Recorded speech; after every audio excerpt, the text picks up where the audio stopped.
kabaar kabangingi sim mentak sengi kalong ba kumlai thu IDHS bentan ba kumbasispa kendai popra ngut ka bangiladep kondok ia katu ka contact tracing ngiladep le ia ka contact tracing but ladep lumru ia ka sampel ban test ia ki nalaki jong ki yeng ki sem ki jong ki ka ka bangingi rai menne kalong ba yakine ki kerteng nang de sekmat ki kerteng kita ki breu ki ba ngilale ia ka contact tracing en sa pentip sya kinong yalam snong lane sya katu ka COVID-19 committee jong ki locality ki beper knang ba makiru kin yarap lem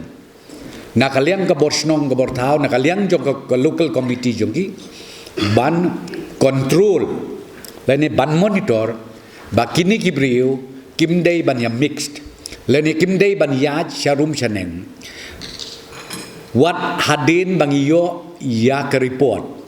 lada ke report kalong negatif makanaru ringim dei ban sngan kalong baki dei ban le karantin kat kumalapha nakaliang sarkar ba khat sausngi phimbit ban yajan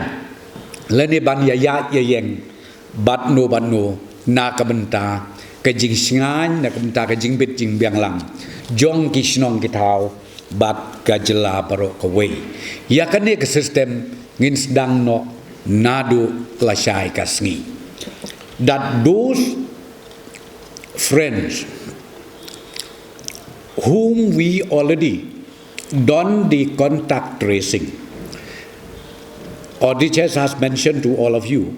198 contact tracing has been done. So from now on, what we are going to do is, those names will be also communicated to all the local headmen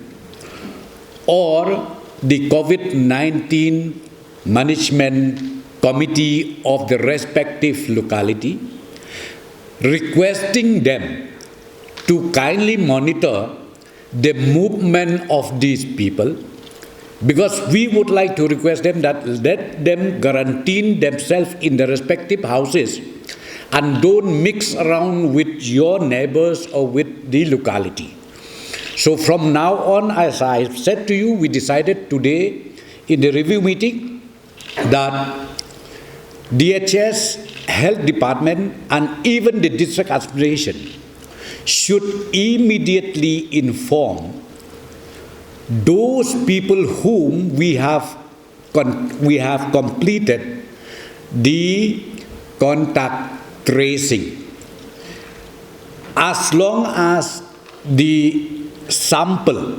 testing is awaited for the report.